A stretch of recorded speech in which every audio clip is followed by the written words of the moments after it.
Assalomu alaykum kitobsevar kitobxonlar.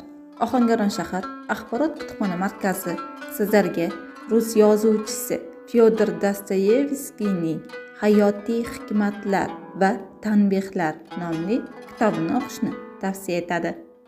Fyodor Dostoyevskiyning bugungi kunning askariyat kitobxoni uchun sevimli adib.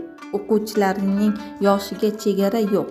Muallifning qaysi asari bo'lmasin, ro'baro'y bo'lgan kitobxon so'zsiz varaqlab ko'radi. Faylasuf adibning yozganlari hayotiy hikmatga, insoniylikka, chorlovchi samimiy tanbehga yo'g'rilganiga mazkur kitob mutolaasi orqali yana bir bor amin bo'lamiz.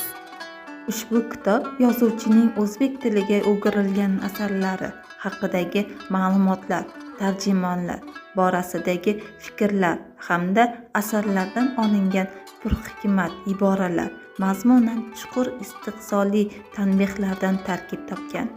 Har bir hikmat o'quvchini mulohazaga chorlaydi, kitobxonni yana asarga murojaat qilishga undaydi.